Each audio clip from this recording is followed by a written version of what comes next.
Para iwas bilog ang iyong drain bolts, gumamit ka ng ganitong klaseng tools. Dapat nagmo-monitor ka sa iyong langis para alam mo kung gaano kadami yung nawalang langis bago ka ulit mag-change oil. Ganito yung magandang langis, 10W40 lang para saktong-sakto lang yung lapot at labnaw ng langis na ilalagay mo sa iyong makina. Good day nga pala mga Pro Mechanic. For today's video ay gagawin natin, mag-change oil tayo ng ating motor at bibigyan ko kayo ng mga napakahalagang mga tips and guide sa pag-change oil ng ating mga motor. First, kailangan nating alisin ang ating drain bolts dito sa may bandang ilalim. Yan, ingatan natin na masira yan or mabilog yung ating tornilyo or ma-lost thread. So, napakahalaga ng ating drain bolts. Yan. Tapos gumamit tayo ng ganitong klaseng tools, yung mga socket para iwas bilog. Yan. Then, syempre, hintayin natin maubos yung mga langis sa loob ng ating makina. Pero before pala natin yan i-change oil ang ating mga motor, kailangan nyo pong painitin yung ating makina. At least, mga 5 to 10 minutes nyo siyang papainitin. So, bakit nyo siya papainitin? Para maging warm yung ating oil at malinis yung loob ng makina natin at lahat ng mga buo-buong langis doon sa loob ay ma-drain natin.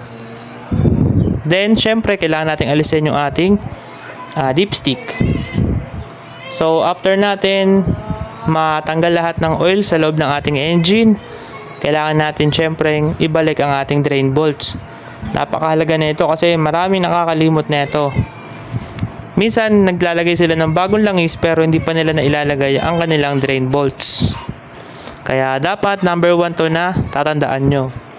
Sa pagigpit naman nito, gamit lang kayo ng kamay hanggang sa humigpit siya, tapos tsaka nyo siya gagamitan ng tools. At dahan-dahan lang din sa paggamit ng tools kasi hindi pwedeng masira yung ating pinaka-makina dito. Kasi pag ito na sobrang tayo sa higpit, pwedeng pumutok yan at magkaroon ng crack. So, magkakos ng leak. Kaya napaka-importante na hand tight lang. After nun, kailangan yung alisin to, syempre para hindi sagabal yung ating oil. Then, imo-monitor nyo yung oil nyo. Kapag nasalin nyo na yung bagong langis nyo, ilalagay nyo itong lumang oil doon sa lagayan nyo ng bagong langis. Tapos, tignan nyo kung gaano na lang siya karami. Yung aking oil ay sa tingin ko is sobrang konti na neto. Sa kadahilanan na meron leak yung aking langis sa may bandang magneto, hindi ko pa siya naayos. Then, syempre gamit tayo ng magandang klaseng langis. Ito nga pala yung S-Oil 7. Ang gamit natin is 10W40. Ito yung pang-scooter. Tapos, 800 ml lang. Made in Korea pala to mga boss. So marami na rin pong gumagamit nito sa mga review at iba ay mga sikat na rin na gumagamit nito. Kaya solid to mga boss yung ating gamit na oil. S-Oil 7. Yan. So syempre dahan-dahan lang dito at gumamit kayo ng imbudo para hindi maubos or hindi matapunan ng langis. Napaka-importante niyan. Minsan kasi hindi tayo gumagamit, papel-papel lang or kaya karton-karton lang. Ang nangyayari is nauubos yung langis natin, nakukulangan. Tapos dahan-dahan lang po tayo sa paglagay para sigurado na walang matatapon. Kasi minsan meron na natatapon dun sa bandang dulo ng ating imbudo kapag sobrang dami nating nilagay. Konti-konti lang. Yan, hanggang maubos yung laman ng ating langis. Okay, so after nyan mga boss, syempre kailangan yung ibalik yung dipstick.